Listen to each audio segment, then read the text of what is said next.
And I feel like we've been vindicated because Russell Brand has come out with the amulet that protects you from Satan or something. Kamala's may speed up the death of identity politics. People who want power will do anything for it. the amazing thing about the left is that they are so racist, they don't even recognize their racism. If Trump had sent out that tweet, it would be SNL skits endlessly. What I was saying is I had a problem with his baptism and that of others too, being a Hollywood production. A question I often have from these social media conversions is, I wonder what are they actually converting to? It's strange, some of the decisions that have been made in the Harris-Waltz car crush campaign, I just get more and more obscure every day. Yesterday, I thought Kamala, her social media team had decided to try and drop her in it because she kept talking about, there's one bit at the end of the time when she starts off by saying she's going to give black people an opportunity to make money. Thank you. Like black people can't make money. And then at the end of the second one saying we need to legalize weed, she goes, so that black people can make money. So she essentially goes, you black people like smoking weed and you should get rich for it. This is about the most racist thing I've ever heard. You pointed that out to me, and I agree with that because am I man-spreading here? Am I good? I mean, if I'm not man-spreading, I can. Should we man-spread? We have discovered that we have a lot of lady fans. Do we? Yeah, WTF has a lot of lady fans. Good.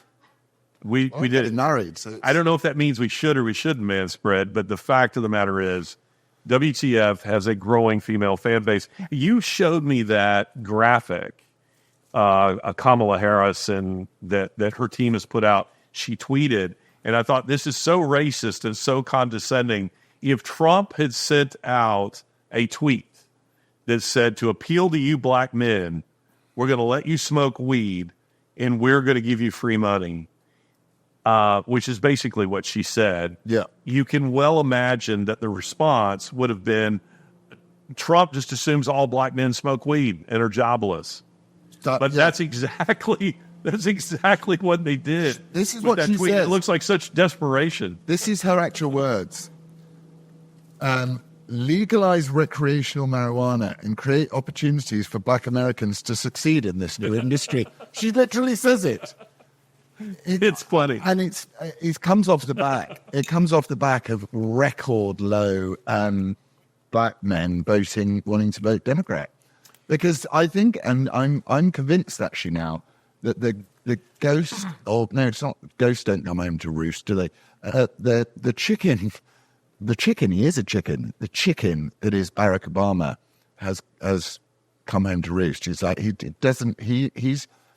Obama is now a worse thing for a presidential campaign than he was when he was the yes we can articulate Obama. I think I've heard so many stories online now of people just hating on him for promising all the change and promising that he was going to bring... Well, he brought change. Yeah, mad change, but he brought change. He brought socialism, but he did it on the back of promising to empower and lift up poor black communities. And as per all socialist ideas, he just made everything much worse.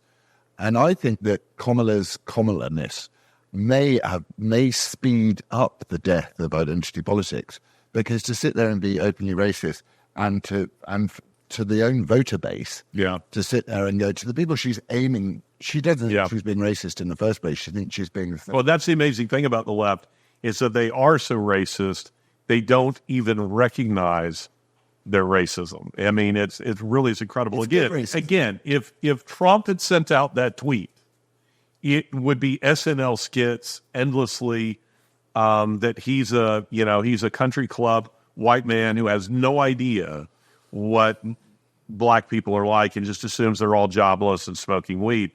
And yet that's exactly what she sent out, her team sent out. So to me, that's pretty incredible. But I will say this, you're talking about record low numbers among black men who would vote for Kamala Harris. Many of them are moving towards Trump.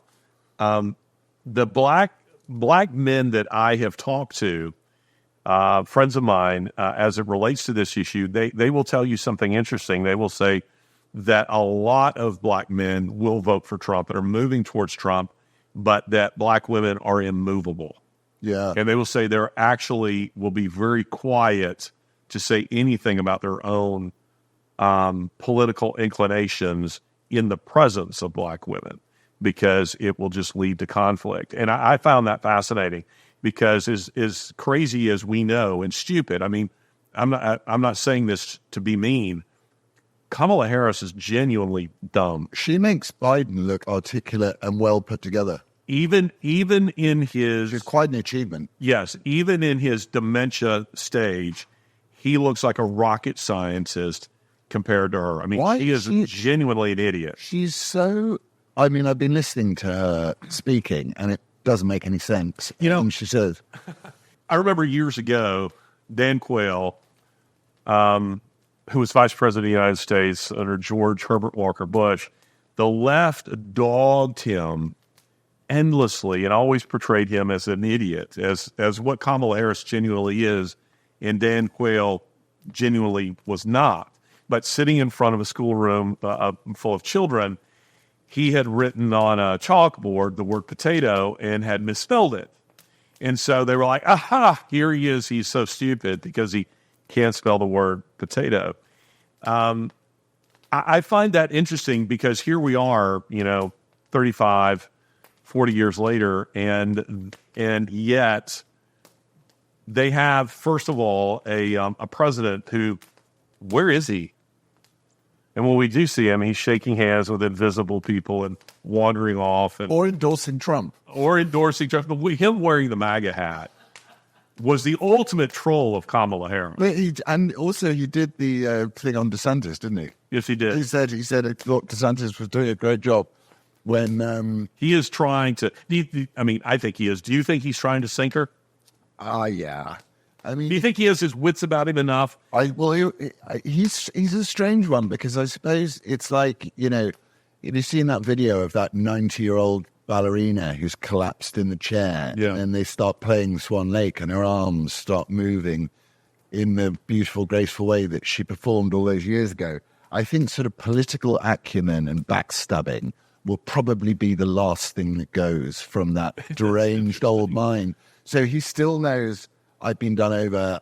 He's still probably got a little bit of that in him.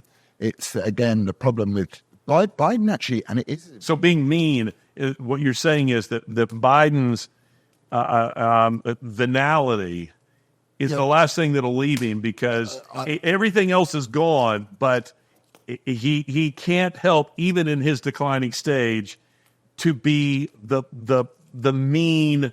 vicious, horny guy. Yes, he's sniffing little children. That's interesting. It's probably true. Yeah, I mean, I'm not a biologist, and I don't identify as one. But I mean, I cannot. What I think about Harris is this amazing emptiness inside her, layer after layer after layer of emptiness. And I think she's an empty pantsuit. A lot of it must come down to laziness as well, that she has been riding the DEI. Literally. Yeah, in show business, they say you have to, without wishing to be too crude, the casting couch is quite a useful thing. Yeah, you were telling me that yesterday. Yeah, it's very much. Then it's rolling in your own rise. Yeah, I mean, there's a lot of, I don't know how to put it in a way which is... You have to push back at what I just said. What? I said the role of the casting couch in your own rise in showbiz. You have to push back at that. You can't leave people thinking that that's actually true. It is true. The casting couch exists today as much as it existed. No, I believe that the casting couch is true, but not in your own life. No, I haven't had to. Okay, well, good. I haven't had to. I wouldn't. Excuses, people, we have to offer clarification here. I want to be clear. He didn't rise in show business because he was, Kamala Harrising his way to the top. No, that people would say. Please clarify, because I did imply that, and you didn't push back, and I think you need to push back pretty hard on that. All right, Larry, I'd like to take this opportunity to say that I am homosexual, and I am in love with Larry. And that's why I'm here. Lizzie is a front. And I'm hoping that later we can snuggle up with a cup of hot cocoa. I don't know who you're snuggling with, and I promise I won't get me. I just want to watch Breakback with you, back to back, on a snuggle. No, I don't even know what we're talking about early nowadays. Yes, but so Kamala has, so she slept her way to the top with Willie Brown, didn't she? Yes, she did. She then, she comes across as somebody who has never, ever had to even bother thinking. Yeah. Because the answers are in the questions that she's always been given. So they say, wouldn't you say, Madam Vice President, that, you know, that there's this, or that, you know, the health and equity is down to this or that? And, you know, and she would go, you know what, you're absolutely right. And have you seen the woman who imitates her, by the way? Oh, she's brilliant. Your Jordan Peterson imitation is great, but you need to work on your Kamala Harris. Yeah, like, I don't want to work on me. She's really nasal, isn't she? She is. And she's drunk. The woman who imitates her on social media is brilliant. Have you seen her? She's great. She's so much, and she has the laugh down. They try and help her. They're still trying to help her give the answers to the questions. And The 60 Minutes interview. Yeah, I mean, It's astonishing. And did you see the edited and unedited? I mean, that's so damaging. I don't know if you would be aware of it, you know, being a Brit, but 60 Minutes, how many years has 60 Minutes been around? Probably 50 years. I mean, for the whole of my life, as far back as I can remember, and 60 Minutes was at one time, and it's been emulated, you know, with shows like 2020 and stuff like this that have all tried to copy it. But 60 Minutes was at one time held up as kind of the peak of excellent journalism. And now here they are being outed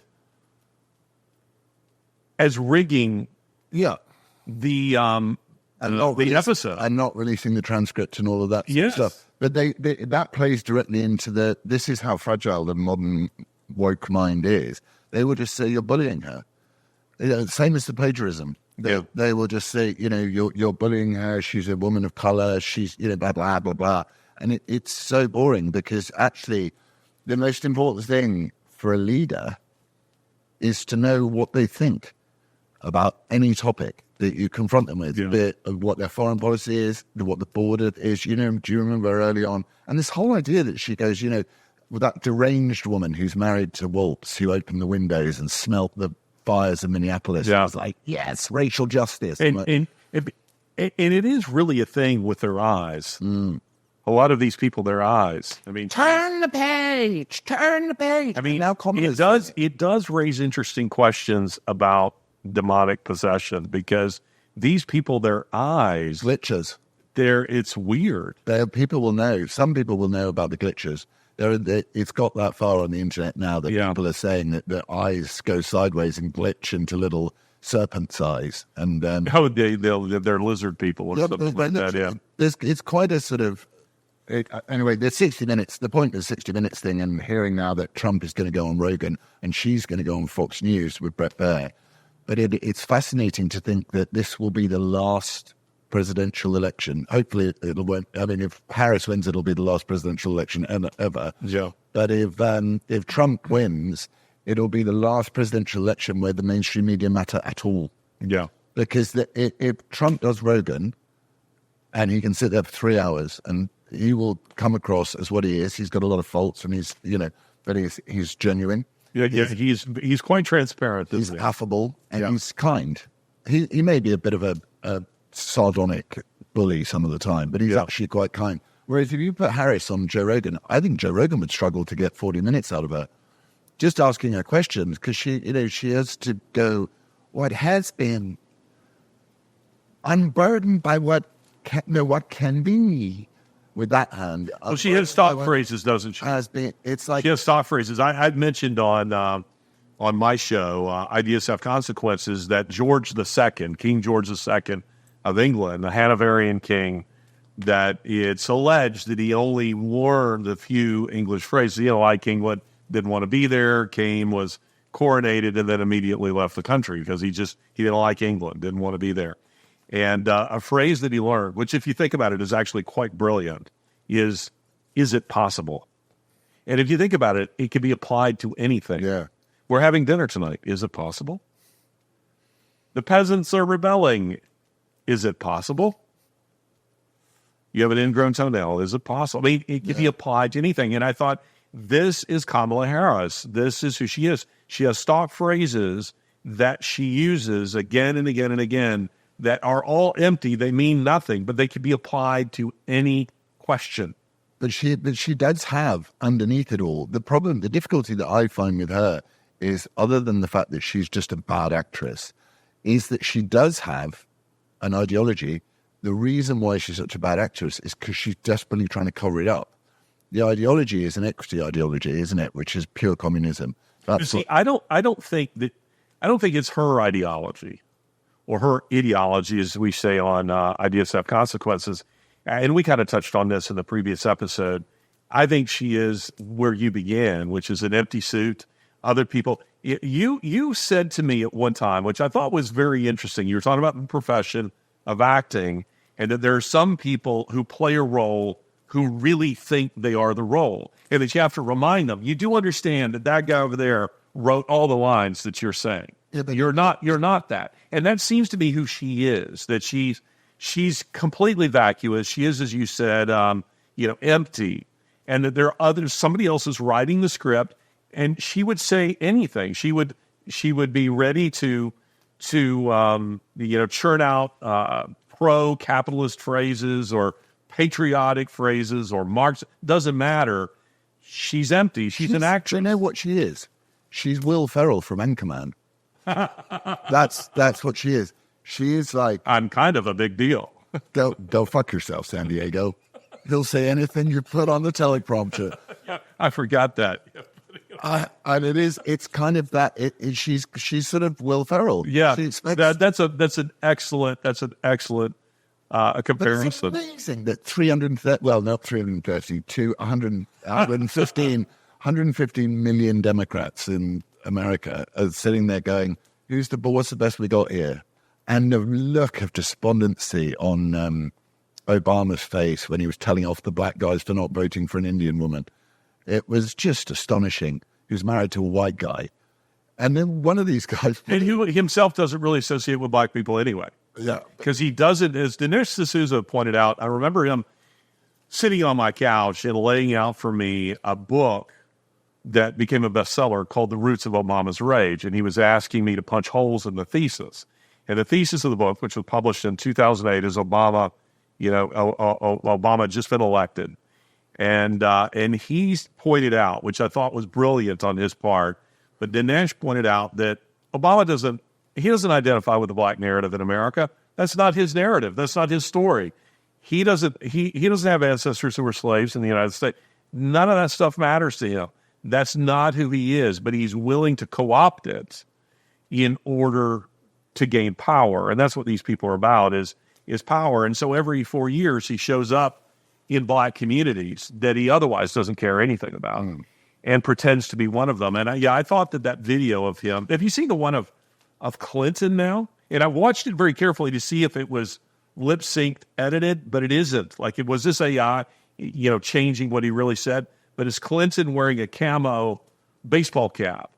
And you can't see exactly who he's talking to. Maybe, have you seen it? Do you know who he's talking to?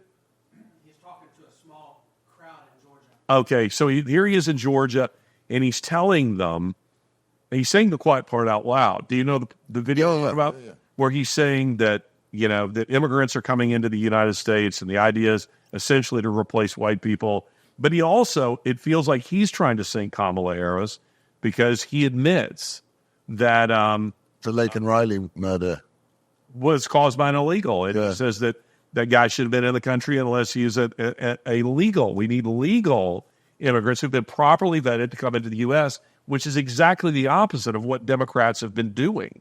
So it actually felt to me as I was watching it, I thought, which side is he actually on here? I didn't even know what side they're on because the Democratic Party has changed so drastically in the last few years. I mean, the left has always had its own solid agenda, and we get what their agenda is, and it's either virulent or not so. But the Clintons, I think, are playing their own their own hand. Yeah. They're playing their own game. Do you think Hillary's going to come be the next time around? She'll have another go. She probably can, you know. Boy, I hope not. I know. I can't stand that bitch. But Trump can't stand Biden. You gotta say that. I mean, that's what I genuinely feel about her. I cannot stand. I mean, she is She holds the world record for most number of friends who've committed suicide. It's dangerous to know her. Yeah. But you do wonder why. I mean, this raises all kinds of questions, and maybe we shouldn't go down this rabbit hole. But what are you thinking if you're Bill Clinton, who was a Rhodes Scholar, and get me an intern? That he would look at her and go, "She's hot. I want to get to know. I want to take that girl." I know that's Lady Macbeth. She's Lady Macbeth, isn't she? It's not about she. Do you think from day one this was a political arrangement? Because she came from a powerful family. Yeah. He didn't. He came from nothing. People will do anything for power. People will do anything. Well, some people would do anything for power. That's true. You wouldn't. I wouldn't. No, but I Lori wouldn't. Lizzie wouldn't. No, I don't know about people who want power. People who want power will do anything for it. Yeah, well, and that's what these people are about. They're about power. Let's change the subject. Okay. Because the two of us, we got trashed by a few people who follow this show because we dared, and really is you, not me. Yeah. Dared to criticize Russell Brand. And maybe criticize is even too strong. I think, I even felt like maybe I should go back and watch this again because I didn't think we trashed Russell Brand. Russell Brand seems to me like a likable guy, but you know him. But we did discuss it on not the last episode, but the episode before that. We were talking about, what to make of these celebrity conversions that are so public.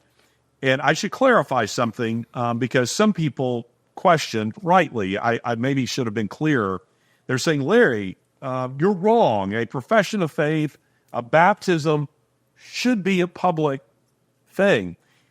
That wasn't what I was saying. What I was saying is I had a problem with his baptism and that of others too, being a Hollywood production. Yeah. That's different than you being, baptized here in the lake and there are friends and family and a congregation that sees that. Is different from that than, us turning it into a thing that's about you rather than about what God has done in your life. And that's kind of the problem I have. But anyway, there were a number of people who came into the chat on YouTube and elsewhere and were really upset because they thought that we were being extremely judgmental and that we were people who were... I didn't think that that's what we were doing. And I want to say this for Laws and for myself. I don't think there's an ounce of self-righteousness in either of us. I know that... Self-love. Yeah. I know that without the work of Jesus Christ in my life, I have no hope. I know my own wretchedness. I'm aware of that. But I do think we're called to be wise and discerning. And I feel like we've been vindicated because Russell Brand has come out with... the amulet that protects you from Satan or something. I mean, first of all, it was he started baptizing other people. I mean, his wife. Right? In his underwear. Which, Well, it's a little weird. Can you imagine Ian Hesiali turning up in a bikini to baptize 1 million people, or does she quietly go about the developing of her relationship with Christ? That was all I was saying, which was like, if you're a recent convert. But I have members of my family who have been born again, and they went pretty crazy for a while. And even my dad says it as well. When he converted and was born again, he said, I was just mad for several years. Well, now I think enthusiasm and excitement about your newfound faith. Yeah, but that's wonderful. Yeah, and at $159, they're getting rid of the devil amulet. With the amulets. Amulet. Just to say that amulets are not a Christian thing. They are in his case. In Russell Brand's case. Yes. Not your dad's. You don't understand enough about the fact that, Let's put that commercial in this at the people need to see it. It's a little weird. My criticism of Russell Brand came from the fact that not long ago, you know him. Well, I don't know him, but you've met him. I've met him. I've been around him. He's married to the sister of a girl I used to go out with. Okay. So he was famous in the UK when the full-on socialist guy, Jeremy Corbyn, anti-Semitic socialist Labour Party leader, was running for to be the leader of the Labour Party and was running in general election. Brand was famous for really bigging this guy up. And if you could find someone who hated God more than Jeremy Corbyn in this world, and that's not to say that you don't learn and all of that sort of stuff. And he was also famous for being brutally cruel to a really lovely guy and phoning him up and mocking him, and he actually lost his job as a result of it. So maybe he has had this wonderful, but he's the darling of the left, a darling of the left. So to think that someone can change from, who said that quote that it's very, very easy to make a clever person. Sorry, what? It's a really good quote, and it's I don't know it. Well, it was about saying you to change an intelligent person's mind about something they're wrong over, but they are ideologically captured by, is impossible. But they're almost different people. So well, there's an old saying to what is it? To convince a man convinced against his will is of the same opinion still. And it's very, very difficult. I always say that it's you can change someone's mind on almost nothing except that they're a victim. And that's the beauty of the brilliance, the evil genius of Marxism, because Marxism basically says that everything you've ever done, all your faults are someone else's fault. But anyway, continue on with what you're saying. Well, so my thing with Russell Brand is like, I think we were pretty sensitive about it. We said, maybe just enjoy, get a bit of wisdom first. I don't go around proselytizing about God at all. I try and avoid it. I let people know that I'm a Christian because I think it's an important thing so that people understand your word. I pushed you to do as much as you do now. Yeah, so. But also I don't want to. I don't want to. It's my way of letting someone know that I'm going to be looking at our conversation through that lens. Yeah, because it's healthy. It's helpful for them to understand it. But Russell, I think all we were saying was, maybe just slowly, if it's real. But then you've got to. If the amulet is in production in Zhangong, and it's on the big container ship on the way over. Yeah. And you're getting the email on your phone saying, DPD will be dropping off your shipment of 20 million amulets on Monday in mid-October. He's going like, okay, so I need to get baptized in September, baptize some other people in early October so I can really shift the amulets come mid-October. I don't think people should, I'm very skeptical of public Christianity followed by I'm selling you an amulet. Yeah. And that really is the bottom line. And I want to say this. This has been mentioned several times in comments. I'm more than happy to have. I don't dislike Russell Brand. There's a lot I've seen of Russell Brand that I like. I can't say that I've listened to his podcast or watched his show, but on social media you see a clip and then I go, yeah, I agree with that, or yeah, that was funny. I don't think either of us feel any hostility where that's concerned. We would love having him on. If he would like to come on and have a fair, reasonable conversation with him, I'd love to learn more about about his newfound faith and what he really believes. The thing that concerns me, and hence the reason we have these conversations, is because, and you mentioned Ayaan Hirsi Ali, her conversion to the Christian faith has been quiet, behind the scenes. She's written an article about it. She has mentioned that she's a Christian. Richard Dawkins publicly confronted her about her faith, and she was so humble. And he was asking her hard questions, and though she's an intellectual, she was saying, I have a lot to learn. All I can tell you is I think differently now than I did before.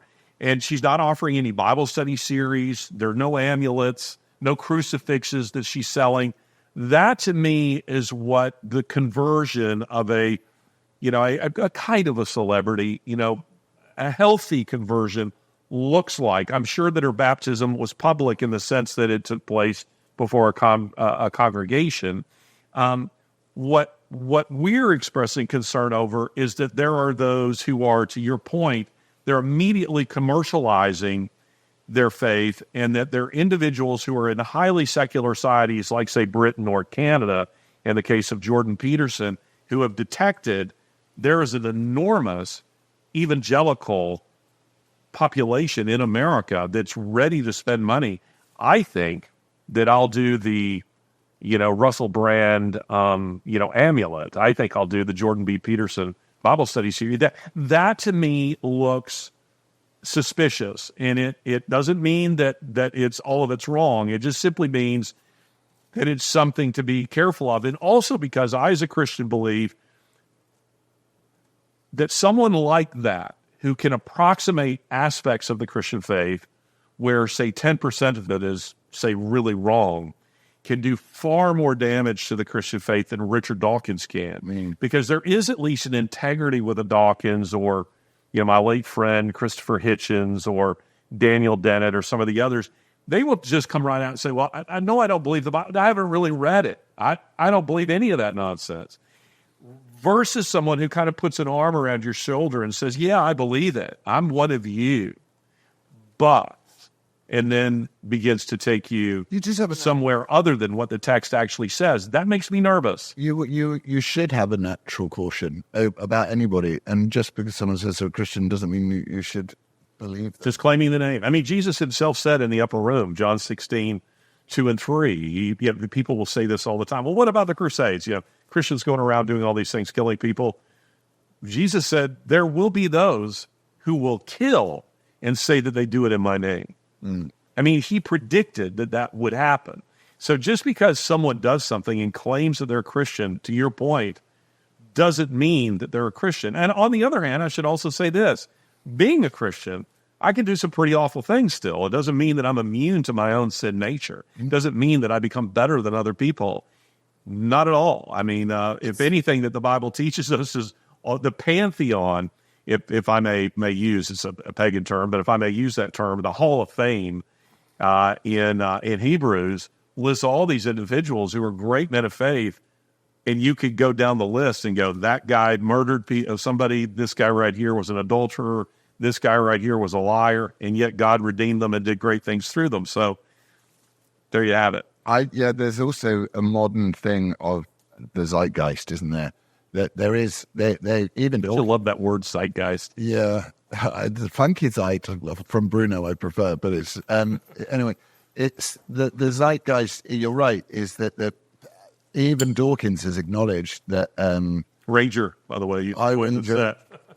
Even Dawkins has acknowledged that the value of Christianity in the West. So people are going, okay, so... A little belatedly, but yes. Yeah, but then also I can forgive and understand why somebody would think, okay, well, I'm going to become a Christian then. Yeah. Without actually really... understanding what there could... And that's it. I'm being zealous about it. So I'm not even judging. I'm just sitting there going, yeah. Well, your point is well taken, because a question I often have from these social media conversions is, I wonder, what are they actually converting to? Bear Grylls. Yeah, because is he another one? Bear Grylls baptized him. Bear Grylls has been a Christian for a long time. Oh, did he? He baptized who? Russell. Oh, I didn't know that. Were they both in their underwear? They were both in their underwear. It was on his Instagram account. Also, and I've got to stop being cynical about it, but it came after a lot of allegations were raised. And you've done Bear Grylls' show. I have done Bear Grylls' show, yeah. But I don't want to. I'm not going to judge. I'm just going to say, isn't it funny that I think the point you're trying to make is we were given a lot of shit, and then Russell Brand started selling amulets, as if to say you were both right to be skeptical. So I think we earned the right to at least be a little bit skeptical, because if you take Ines Yali again, Ines Yali was no pushover and no coward and no shrinking flower either. She may have I would love to have her on. She may have a diminutive way of expressing herself and all that, but when you read Infidel and you read the stuff she talks about, and she leaves no stone unturned. So. And for those people who don't know who she is, she's Somali. She had suffered under the oppression, I mean, genuine oppression under Islamic radicals. She fled the country. She found asylum in, the Netherlands, I think. And she became an atheist and a friend, a colleague of Richard Dawkins. And she's one that I've always had, having moved in those circles, taking those guys on, she's one that I had respect for and could at least understand why she arrived where she did. I'm thinking, you're wrong, because there is a God, and he's real, and he's a genuine God, but I know why you are where you are, because you've suffered under religion. The problem is you have extrapolated from your Islamic experience to the whole of faith. You just assume that they're all like this. And so it was wonderful when I first read that she'd become a Christian. And if you read her or listened to her, it felt like she was on a journey and that she was processing these things fairly deeply. Her husband is Neil Ferguson. Yeah. The historian, the Oxford-trained, I think he's at Harvard. Is he become a believer too? I don't know. He's Because he was an atheist. he's Hoover Institution too, is he not? Well, Hoover Institute is one of the actual, conservative bastions, Yeah. which is itself interesting. Condoleezza Rice was there. Dinesh D'Souza was there. There are various others, but a real think tank of genuine intellectuals who were there. But Ferguson wrote a book that came out just shortly after The Grace Effect, my book, and I was fascinated because it was Lennox, Professor John Lennox at Oxford University, the C.S. Lewis of our time, who I just talked to, by the way, because someone sent me a message saying, I'm so sorry to hear that your friend John Lennox passed away. And I was jarred. You were out here on the phone, and I was upset. And I picked up the phone, and I called him, and he answered and said, reports of my demise have been greatly exaggerated. But John, anyway, he had read my book, The Grace Effect, and had seen the edits. I was actually posting it as a blog. And he said, Larry, you got to stop. Stop this. This needs to become a book. But what I was arguing in that book was that basically that Max Weber, the German sociologist who published The Protestant Ethic and the Spirit of Capitalism in 1904, he had argued that the rise of the West was due to capitalism, it was due to Christianity, specifically Protestant Calvinist theology had led to the rise of capitalism and hence catapulted the West above the rest of the world. And so when I was writing The Grace Effect, I was writing it with that in the back of my head, but for the everyman. I didn't want to make an academic version of that. And then the next thing you know, John says to me, Larry, your thesis is gaining ground. This idea of yours of reevaluating history. He says, Ferguson has just written a book called Civilization, the West and the Rest. And like you, he's resurrecting Max Weber's thesis from a different angle. And I thought that's fascinating because Ferguson, I'm pretty sure, was an atheist. And yet here was Ferguson saying that that we are seeing the decline of the West in proportion to its abandonment of the Christian faith, which is fascinating. And so now to see Ian Ursiali become a Christian, you're like, well, this makes complete sense because they were on this journey together. Well, you're also showing you're also showing people that religion is the cornerstone of any civilization, and the civilization is mirrored in the religion it worships, and people can see the DIE woke religion for what it is. It is a religion, and they're then going, DEI. It does really matter. It works out the same, but somebody will go into the comments and say, "You idiot." Well, I call it DIE because it kills everything. I like that. Yeah, let's start doing that on this show. Is that yours uniquely? No, other people do it all the time. But First I've heard of it. We're going to claim it. Next thing you know, Tucker Carlson will be saying it. Well, for interviewing people who love Hitler. But we love Tucker. Yes. Free speech is a real bitch, isn't it? The point is that people can see that there's something really wrong with this sort of racist oppression, socialist religion, which is linked its hands very conveniently with Islam because they can both rely on the oppression narrative. And they've woken up to a miserable world over the last, certainly the UK is about as miserable as it's been for a long time. And they've gone, okay, well, what is changed? What is missing? Yeah. And anyone with a brain has come to the conclusion that what is missing is religion, is organized religion and having a national religion. And so they're going, whether they believe in it or not, they understand the value of it. And that, I suppose, is progress in one way or another. Because, conversions to Christianity are off the charts. Well, and let's be clear, I want to offer a modest explanatory note, a footnote to WTF. We're capitalists. We're not opposed to Russell Brand or anybody else selling products. I wouldn't have a problem with him selling an amulet per se. It's that he ties it to Faith. Faith is the problem. If you want to sell a necklace, good for you. That shows like this have to be paid for. We have to have salaries. Other people have to be paid. These things, we're capitalists. We're not socialists. And therefore, we have to, on this show, we'll eventually sell some merchandise on this show. I do sell merchandise all the time. Well, we should. There should be a really nice coffee mug. I think we should sell. I just had the idea.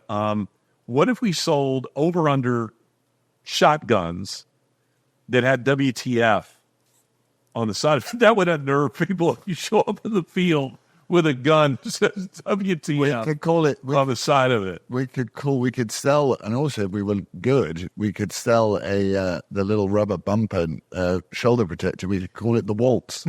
Patented. Patented. Patented. We'll call it the Waltz, and we'll sell it. It's yours for $2,000. We could sell like a jockstrap and call it the Waltz. Yeah, we could sell in tuck-in transgender underwear. Their transgender underwear. Call it the Waltz. That would be great. I think that and we could. I know what else we could sell. We could sell like oversized bottles of margarita mix called the Commola.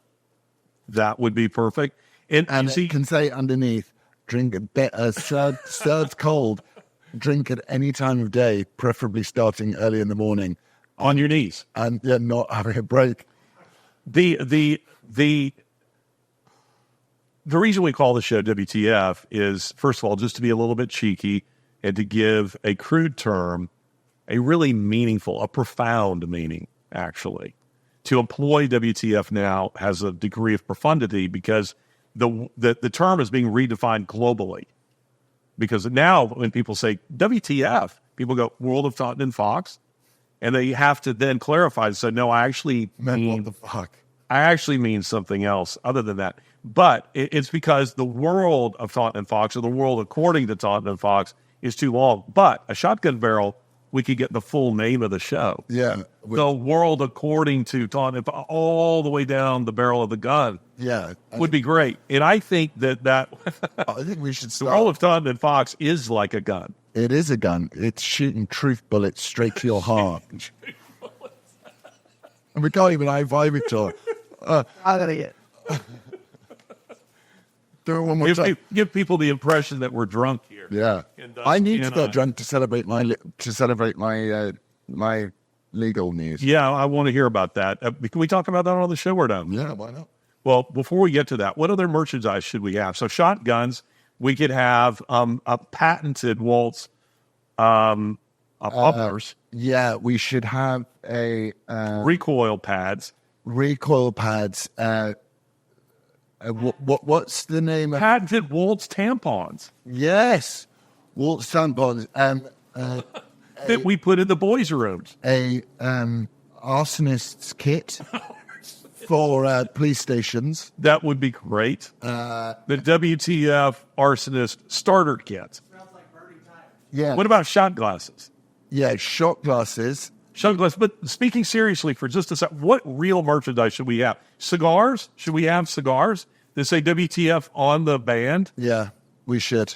We should. Is there a band left on here? You already took it off. I took it off because I smoke cigars like they're You took them down to the nub. You know what I've seen? I saw a guy do recently at a cigar shop, which was genius, is he smoked it down to this. And then they hold it with a little pair of tweezers. No.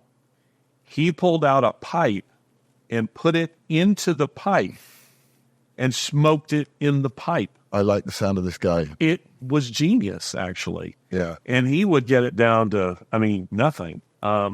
Pretty amazing. We could cigar cutters. We could sell cigar cutters. I think, what's the name? Circumcisers is what I call them. What's the name of the assistant health secretary? Admiral Rachel Levine. Rachel Levine. So we could sell... Not to be confused with Avril Levine. Yes, or Richard Levine, the person he actually is. We could sell some pretty woke stuff. His name is Dick Levine. Dick Levine. That is actually quite ironic. Yeah, it is. Hello. That is, really, how appropriate. It is. His name is Dick. Yeah. And he pretends to be a woman without one. Well, you might not have a dick. He might have had a vaginoplasty or whatever they call it, where they invert your... the mutilation, these people are so close, aren't they, now? You can almost feel the heat of hell beneath you. Well, I will tell you, Tim Walsh, when he puts the barrel of that shotgun in your crotch, he can help you get there pretty quick. He could give me a vaginoplasty. In just a second. And I could just turn the page on my life. Are you trying to suggest something there about Jordan Peterson? No, that was doing an impression of his wife. Of Peterson's one? No, of Waltz's wife. I've never heard. She's on the Tiny Peterson. She's lovely. Gotcha. Well, she's the one with the crazy eyes. She's the one who's glitching. Your court case.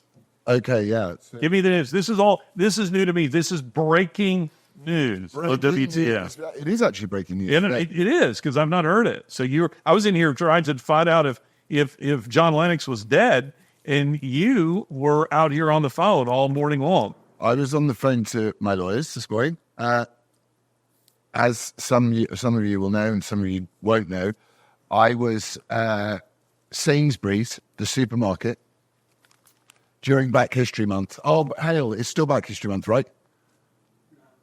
No? No. February here. Oh, in England, it's Black History Month.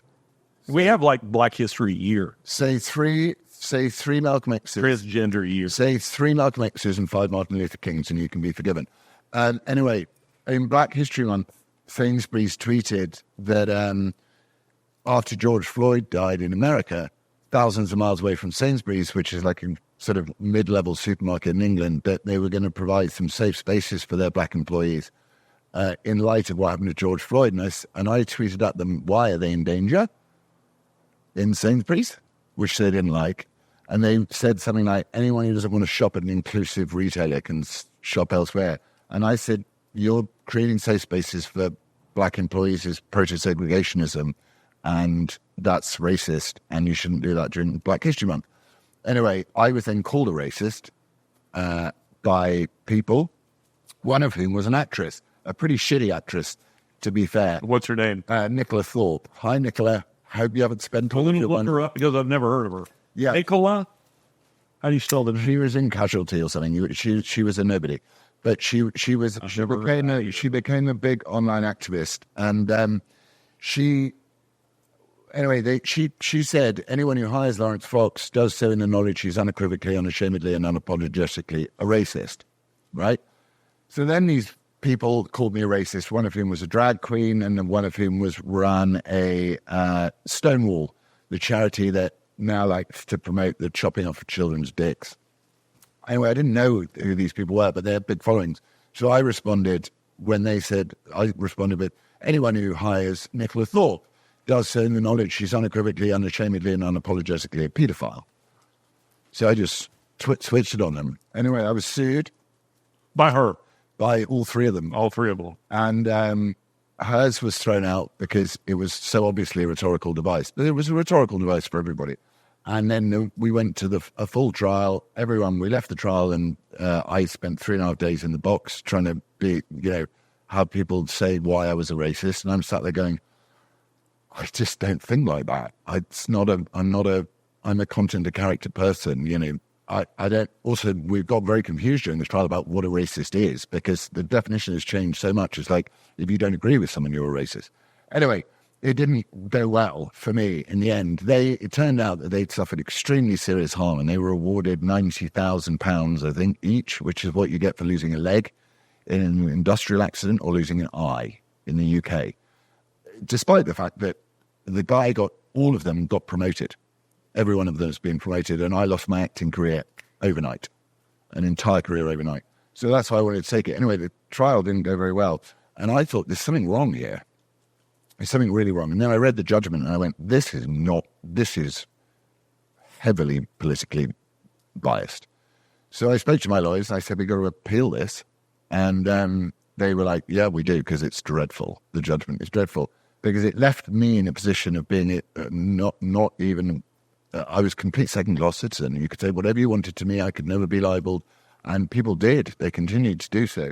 So on there, as anyone who's ever been in any legal situation will know, it's not about the argument. The argument is pointless when it comes to law. Over appeals and things like that, you appeal over the points of law that have been, where people have been in absolute error of points of law. Is this with a jury or not? No, you don't go to jury. Okay. Not nowadays in England, you don't. No, you need a jury to decide someone's fate. No. You don't go to jury. You get, as you've seen after the Southport riots, you get pop-up political sort of kangaroo courts, and judges who let off paedophiles start sentencing people to prison for memes. The judiciary is in a difficult situation, to put it mildly. And anyway, this morning, I got news that we've been granted permission to appeal on all but 2 of the points of law that we've done, that we've questioned them on, which means that, last time we appealed, we won. And I am confident, because I'm one of these old-fashioned people who thinks that your good name is worth holding on to. Yeah. And I think it probably doesn't have a financial price. I'm not sure what I'd sell it for. So I was just thinking, I hope these guys haven't spent their 90 grand just yet, because we are going to appeal, and we're appealing on a lot of points and good for you. To me, they are glad to hear it. To me and to the lawyers, these are points of law. They're not interpretation of law. It's like, was the law applied in exactly the way that the law needs to be applied? No, it wasn't. Or you can at least question it. So I will, if I get that back, then my life will be able to take a different direction. And it will also be evidence that never, ever, ever, ever quit if you're trying to defend something that matters, which is your name. Because it is motivated by absolute hatred, deep hatred of the left, because they're so cowardly that they don't care. The thing that shocked me all the way through was, I can understand you hate me because I'm a threat to you. I can argue you rationally and reasonably, and I can expose you for the utter intellectual frauds that you are. Yeah. I can understand you hating me. Yeah, because I can destroy your ideas easily without even thinking too much, because they're so utterly bereft of any logical sense or reason or truth. Yeah. But I can't understand why you want to destroy my children's lives. Yeah. And that ultimately is why we ever think and do whatever we do anyway, which is that we're fighting for our children's lives and the next generation, because we believe in meaning and we believe in truth. And truth has to have a way of passing its way down through generations. And truth is an unalterable thing. So if that comes good, that fight is not just for me, and selfishly for my kids, it's for everybody.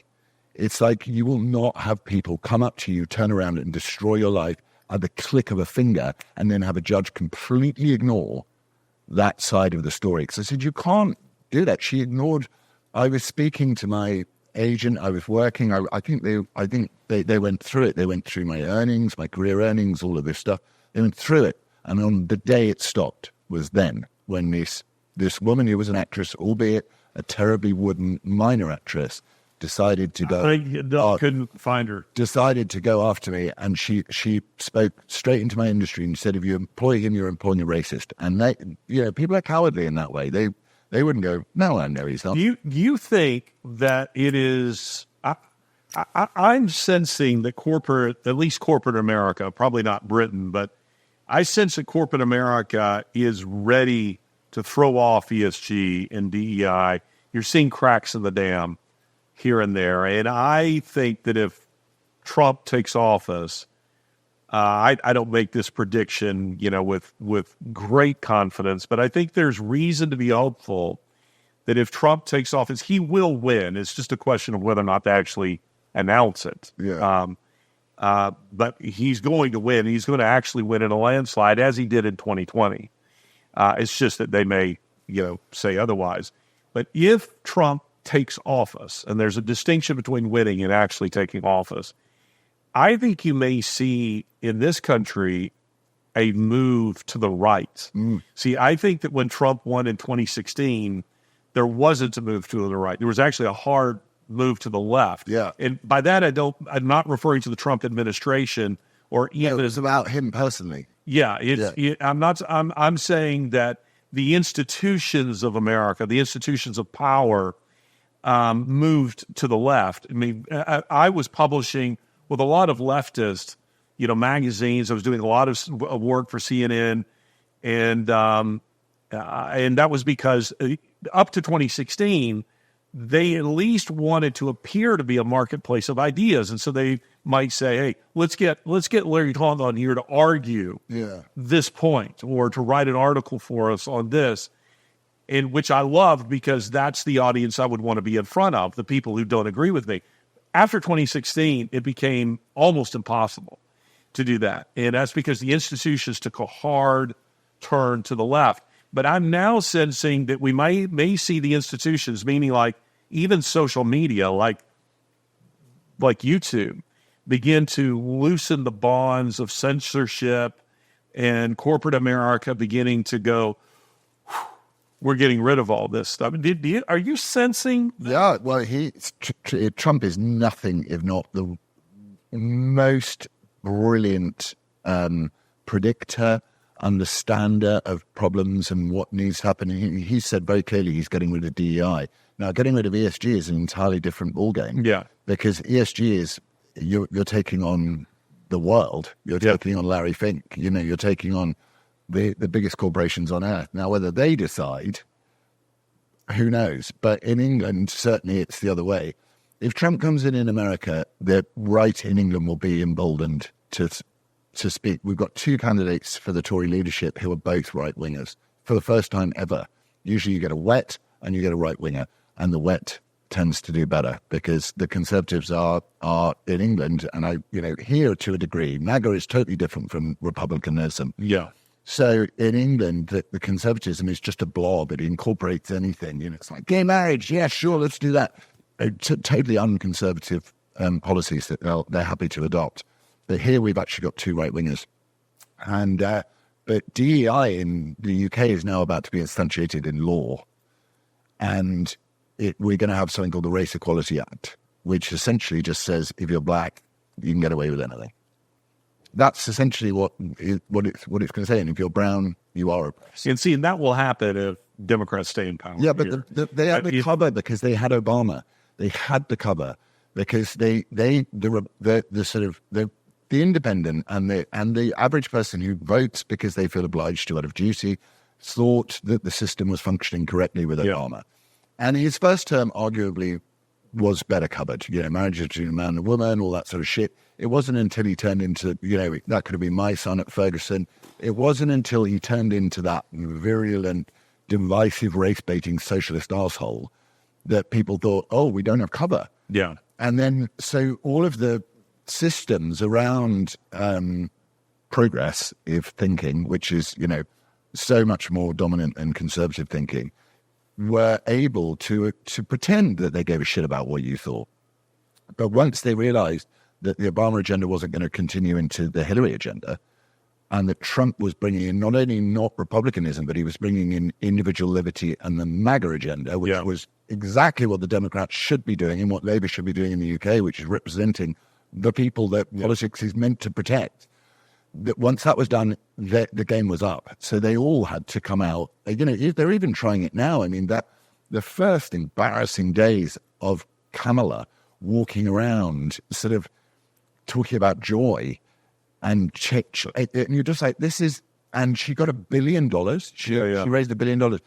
So it will happen. But that guy is going to have his life threatened every single day of his pregnancy. I disagree with that. Really? For this reason, because J.D. Vance is an authentic conservative. He is. Far more so than Trump. Yeah, and I mean, Trump in some sense, Democrats can claim victory because they can say, you know what, we've had such an effect on even Trump with our propaganda that now he's embracing our agenda. He's now, becoming a pro-choice, candidate, which is true. He's not. He's just being expedient and politics is nothing. But the point that I'm making is that Trump is, I think Trump is pro-choice. I think he's always been pro-choice. Melania coming out, Melania coming out with her video, she's I think they're genuinely pro-choice. It's just that I think that in 2016, he said, to evangelicals, in the core of the Republican Party, you vote for me, I'm your man. Yeah, I'll make a deal with you. I will be your man. I will appoint conservative judges. Even if it's not necessarily who I am, it's what I'll do. Yeah. And it's what he did do. But now I think he feels like I've got them. They're going to vote for me no matter what. Now I want to appeal to a broader base. So Eric Trump at the RNC came out and said, this is who my dad has always been. And I think he's telling the truth in saying that. But I think that if Trump does take office, they don't want to assassinate him. They fear J.D. Vance way more than they fear Trump. Yeah. A J.D. Vance presidency, he's an intellectual. He's a Yale law grad. He's hard for them to actually paint as some backwoods redneck because he's very, very bright. Because he is a backwoods redneck. And his wife is my son Michael would say, who went to law school with them both, would say she's smarter than he is. And he's pretty smart. You don't get into Yale law without being that. I mean, those are the masters of the universe. They're given the the Willy Wonka golden ticket for life once you come out of there. And I think that he would govern it with a DeSantis-like conservatism. I think DeSantis, to me, I would have loved to have seen DeSantis on the ticket because DeSantis is a conservative. Yeah. I mean, he's a genuine conservative. Guy grew up, lower middle class and earned his way and served in the military. And what he's done in Florida, I think, is fantastic. I do not understand the effort by some in MAGA to destroy Ron DeSantis' political career. He and J.D. Vance are the future of conservatism. Trump is a lame duck. I mean, once he becomes president, he cannot run again. And so the hope is that Trump will set up J.D. Vance to carry the torch which he forward. will do. But I don't think they want to kill Trump because they don't want J.D. Vance to be president. That is a good point. But it goes to show that Trump is a genuine human being. Yeah. That he put the guy as his VP nominee. He knew the guy was more articulate, more intelligent, more conservative. He's looking at the future. Look at what they gave. They could have put anyone with. They didn't put Jeff. Not Jeff Shapiro. What's his name? The guy. I know what you're talking about. He's gone straight out of my. You're talking about Kamala Harris not choosing the governor of Pennsylvania, Shapiro, whose name's gone out of my head. Yeah, not Ben Shapiro. Ben Shapiro would have been Josh. Thank you. Ben Shapiro would have been a bold move for Kamala Harris. That would have been straight. That would have been a bold move. But I think, and they could have had Josh Shapiro. They could have had Newsom. Because you know why they didn't choose him? Why? Because he's Jewish. Yes, no, I get that. I get why they didn't choose Shapiro, but why? They're anti-Semites. But I reckon Newsom said no. No, thank you. I don't want to sink. No, I don't think they asked him. I don't want to sink on your shitty ship. And I imagine that was one of the hardest jobs to get someone to sign up for. That's an interesting theory that he turned it down. I don't believe he turned it down. I think he's so greedy. He's so power hungry. I think he was bitter that he wasn't chosen. And if you recall at the DNC, when he gave an interview, he begins by saying, I'm told I'm supposed to say this. Yeah. In response, it was like a petulant child who was angry that he had not been chosen on the ticket. I'm told I'm supposed to say this. Yeah. I thought was interesting, but it is an interesting theory that he maybe was passed over. They don't need they're going to have California. They know that. But see, to me, choosing Waltz, Minnesota's not a swing state. Pennsylvania is a swing state. Yeah. And Shapiro is actually smart. Yeah. So he would do well in a debate with Vance. Yeah. And he would do well in interviews. Waltz is a genuine weirdo. He is weird. He is bizarre. He is bizarre, but I also think that once Trump is back and he normalizes the idea that you can actually, life isn't about finding the most miserable thing and making everyone feel it. It's about something slightly different. But I've always said, and I say it all the time, probably to not my betterment, that there isn't a political solution to the problem that the West faces at all. It's a generational issue, and at some point, someone will come along and snap everybody out of it, or a collection of people will come along. Well, it's a spiritual problem, isn't it? Yeah, it's a spiritual. We face a spiritual problem. I've been thinking recently that the whole Tucker Carlson thing, when he had Daryl Cooper on, the non-historian who was on his show, and he was trying to paint the Allies as the evil ones. I was reflecting on a comment made by one of the emperor's representatives aboard the Missouri when the surrender was signed with the Japanese. And I don't have the quotation right here, so I'm paraphrasing it. But I think his name was Kase, and he said this, in reflecting on his time on the Missouri and watching the signing of the Japanese surrender. He said, "We were not beaten by dint of arms alone, but we were beaten by a superior moral code that algebra cannot compute." Yeah. And I thought that's really interesting, because he was saying this surrender might have been, he said, if we'd won the war, the surrender would not be as so generous as this surrender.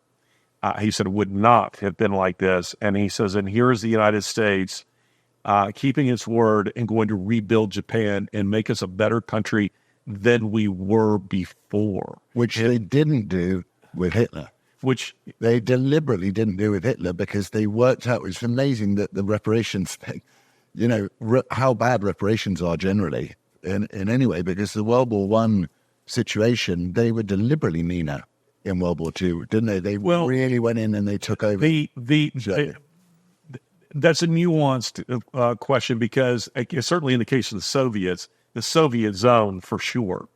They were going to crush the Germans and starve them to death, but for the Berlin airlift. But I will say that the Marshall Plan is the most extraordinary post-war settlement ever. The Marshall Plan rebuilt Western Europe. Khrushchev was right in his memoirs that if it had not been for the Americans and the Marshall Plan, that France and possibly Britain would have fallen like ripe fruit into our hands. But he said, unfortunately, American money poured in to rebuild those countries.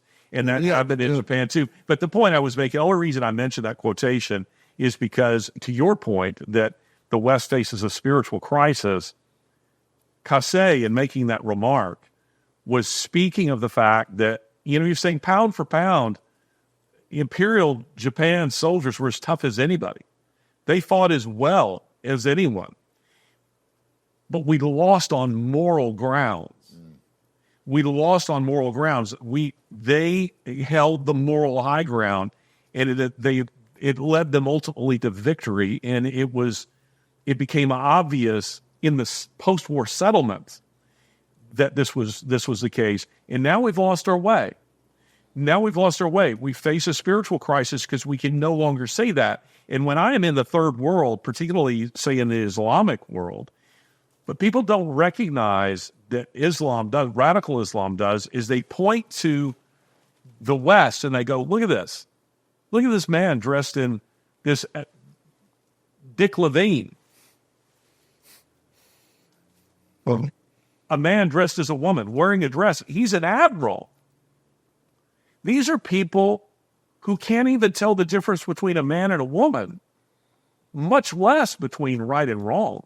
Or they look at some of the the crazy laws that we might have where people will go to great, listen, I love animals, but I get sick of all these little videos where people are risking their life to save a bat or a beaver or something. And then I'm going, but these would be the same people who are posting these videos who are all for the annihilation of the unborn.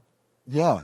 And you're going, something's broken in this. And Romans 1 says that will happen, that there will be an elevation of animal life and a de-elevation of human life, and that this is a hallmark of a perverse society. And they use this as part of their radical Muslims, use this as part of their recruiting tool. They go, look, can't tell the difference between a man and a woman, right and wrong, between an animal and a human being. These people are the great Satan. They need to be destroyed. Yeah. Let's fly planes into the sides of their buildings. And there's a part of you that's going, got to own that. Yeah. I find it strange that these same people who sat and were get so upset at conservative, this is why I find them so ridiculous. They sit and go, but you guys, you chemically castrated a gay man in Alan Turing, our greatest scientist in the world, whilst at the same time applauding the chemical castration of gay young people. It's like it's Joseph Mengele stuff. You guys are, and I do think that a friend of mine who advises me a lot of advice I don't listen to, especially in the be a bit less brash. He says for every action there is an equal and opposite reaction, and I have a very strong sense that we're not at the end of it. It's going to get worse, but when people are beginning to go, you know what?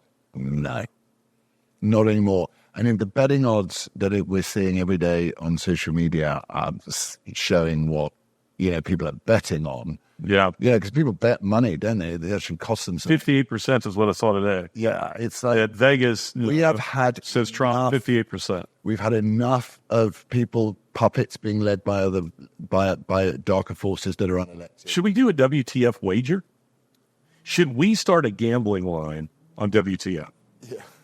I'm joking. We're not going to do that. It's people could call in to our betting line and we can give them advice and we take it. It's like $8 a minute or something. Is that popular there? Here, there's betting lines that you could call and for $10 a minute or something, some guy gives you his tips, and whether you win or not, he gets the money. Yeah, I think we're skating on thin ice there. You think so? Especially with the moral victory stuff.